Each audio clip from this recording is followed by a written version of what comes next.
Alors que le deuxième opus de Shazam vient de sortir en salle et que bizarrement je n'ai pas envie d'y aller, non, en fait c'est pas bizarre, j'en ai juste marre d'aller voir des films de super-héros à la chaîne sans démarche derrière, sans réalisateur et scénariste solide. Par exemple, côté Marvel, je n'ai pas vu l'entièreté de la phase 4 ni Ant-Man 3. Bref, plutôt que de faire une énième critique de ce film, pourquoi pas vous parler de la première apparition de Shazam au cinéma. Shazam!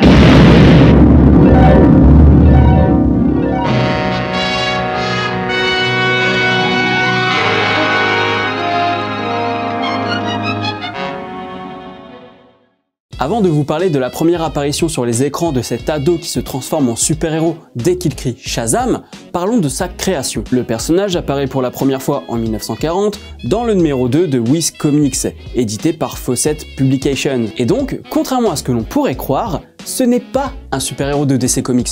Au contraire, c'est le concurrent direct de Superman. D'ailleurs, durant les années 40, les comics Captain Marvel Adventures, oui, à l'époque, Shazam s'appelait Captain Marvel, mais on y reviendra plus tard. Bref, ces aventures battent des records de vente, devenant le super-héros le plus populaire de la décennie. Donc, vous vous doutez bien que Detective Comics, aujourd'hui devenu DC Comics, tire un petit peu la tronche quand il voit que le Superman bis, là, il est en train de s'approprier le marché. C'est alors que Detective Comics porte plainte en 1941 pour plagiat et la justice leur donne raison en 1951. En même temps, même la couverture de sa première apparition vient taquiner l'éditeur de l'Homme d'Acier. Et disons pour rendre un verdict, explique aussi pourquoi Fawcett Publications a eu le temps de s'imposer. Sauf que, et là je vais vous la faire très courte car il faudrait une vidéo entière sur le sujet, Detective Comics avait de son côté des petits soucis juridiques avec Superman. Plusieurs publications du héros n'avaient pas de copyright, et donc Fawcett Publications n'est plus accusé de plagiat. Mais Detective Comics remet une pièce dans la machine en faisant appel, et en 1952, la Cour décide finalement que les propriétaires du Kryptonien ont raison. Le juge dit que ce n'est pas le personnage qui est un plagiat, mais plutôt les histoires dans lesquelles on le retrouve. Cette plainte qui a duré plus d'une décennie a malmené Fawcett Publications, et c'est pourquoi dans les années 70, DC Comics rachète Fawcett, et donc le personnage de Captain Marvel. Captain Marvel débarque dans l'univers DC. Et vous pensez que c'est fini? Eh bien non, parce que entre-temps, Marvel Comics a acheté le nom Captain Marvel. Du coup, la série de comics s'appelle Shazam, mais DC a le droit de l'appeler Captain Marvel dans les histoires. Et c'est seulement en 2011, après les événements de Flashpoint, que DC Comics décide d'appeler son personnage Shazam et plus Captain Marvel. Genre, pendant 50 ans, on a eu des personnages de DC et Marvel qui partageaient le même nom. Et vraiment, je vous la fais courte, parce qu'en réalité, c'est un bordel. Maintenant, on peut parler de la première apparition de Shazam sur grand écran, et pour cela, on retourne en 1941, soit un an après sa création. Comme je vous le disais, dans les années 40, Captain Marvel connaît un succès surpassant le super-héros de Krypton. Et donc, dès ses débuts, le super-héros vêtu de rouge et d'or débarque sur les écrans. En 1940, Republic Pictures tourne Adventures of Captain Marvel, qui sortira en 1941. Et on retrouve encore cette rivalité avec Superman, car si Republic Pictures fait Adventures of Captain Marvel, c'est tout simplement parce qu'ils ont échoué dans l'achat des droits de Superman. Et c'est plutôt dommage pour l'Homme d'Acier, car il semblerait qu'Adventures of Captain Marvel soit la première adaptation de comics au cinéma, ainsi que la première adaptation d'un super-héros. Est-ce que vous vous rendez compte? La première adaptation de super-héros au cinéma aurait pu être Superman. Et finalement, c'est son concurrent. D'un autre côté, en 1941 chez Paramount,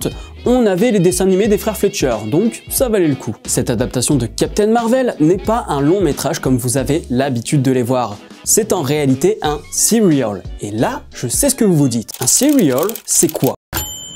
Le serial est ce que l'on appelle un film à épisodes, généralement 12.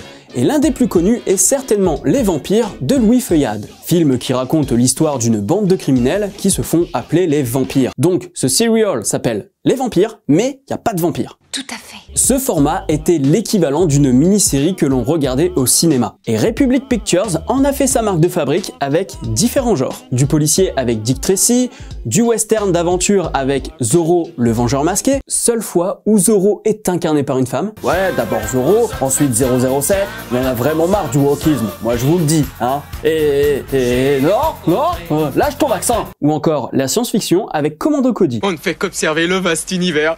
Chaque semaine, un nouvel épisode était diffusé avant un long métrage, ce qui incitait les spectateurs à revenir la semaine suivante au cinéma pour voir la suite des aventures. Pour Adventures of Captain Marvel, c'est 12 épisodes d'environ 17 minutes, à l'exception du premier qui dure 30 minutes. Et chaque épisode termine par un cliffhanger pour inciter une fois de plus le spectateur à venir voir la suite. Fin de l'épisode 1, le pont s'effondre. Fin de l'épisode 2, Captain Marvel risque la guillotine.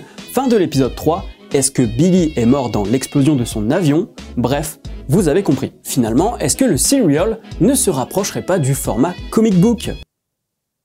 Eh oui, c'est une question rhétorique. Ah, j'ai compris.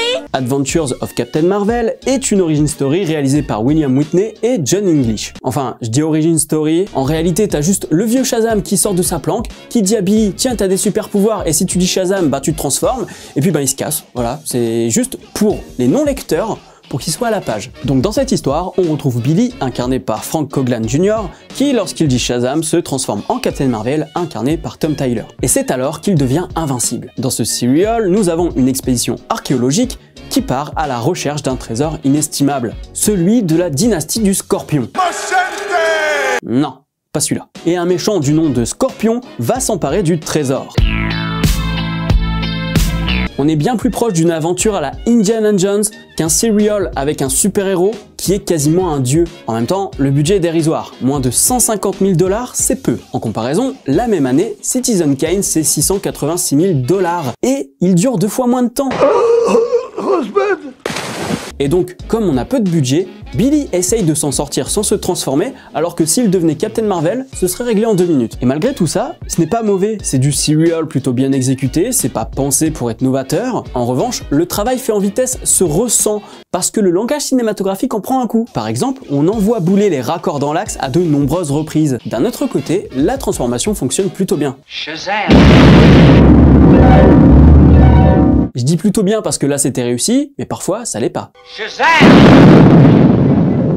Là, clairement, on vient de voir la supercherie. Putain, les trucages! D'ailleurs, niveau effets spéciaux, ça donne des moments très drôles. Genre là, on voit très bien que c'est un mannequin, là aussi d'ailleurs, et c'est très récurrent. Et quand il vole, on voit souvent les câbles. Mais ça fait partie du charme du serial. Putain, les trucages! Les fans de série B et série Z devraient se plonger dans ce format parce qu'ils vont y trouver des petites pépites, moi je vous le dis. Et Adventures of Captain Marvel reste plutôt compréhensible. On sent que la cible est familiale. Moi qui ne suis pas spécialement bilingue, je l'ai regardé sans sous-titres et je peux vous dire que j'ai tout compris. Le vocabulaire est plutôt simple. D'ailleurs, sachez que c'est disponible en HD sur archive.org. Et si vous voulez savoir ce qu'est archive.org, j'en ai parlé dans cette vidéo. Sinon, côté pouvoir, ça déconne un peu. Le vol, c'est ok. La super force, c'est ok. La résistance aux balles, c'est ok. Par contre, s'il prend une chaise dans la tronche, ça l'affaiblit alors que finalement, il est censé être aussi balèze que Superman. Surtout que 2 minutes plus tard, il résiste à une lame de guillotine. Je ne vais pas vous en dévoiler plus sur l'histoire parce que comme c'est dans le domaine public, maintenant c'est en accès libre, et donc si vous voulez le voir, je vous mets le lien en description. Ainsi que ma bibliographie car je le rappelle, quand on ne cite pas ses sources, c'est du vol et du plagiat. Et avant de conclure, je dois aussi vous parler d'une chose, car dans les années 70, on a eu quelque chose sur Shazam. Alors que Wonder Woman cartonne sur le petit écran, eh bien il y a eu une série Captain Marvel en 1974. Je ne vais pas vous en dire plus, on en reparlera peut-être un jour, n'hésitez pas à me dire en commentaire si ça vous intéresse. Le but ici c'était de vous apprendre des choses sur le serial Captain Marvel et le format de manière générale. J'espère vraiment que la vidéo a fait le taf, donc si c'est le cas, n'hésitez pas à me le dire en commentaire. Abonnez-vous à la chaîne si ce n'est pas encore fait et actionnez la cloche pour être alerté des prochaines vidéos. Si vous voulez me soutenir, n'hésitez pas à mettre un pouce bleu, à partager la vidéo sur les réseaux sociaux. J'ai aussi le Tipeee et le Utip, c'est vrai que j'en parle jamais mais c'est en description. Quant à moi je vous dis à la prochaine sur la toile. Salut!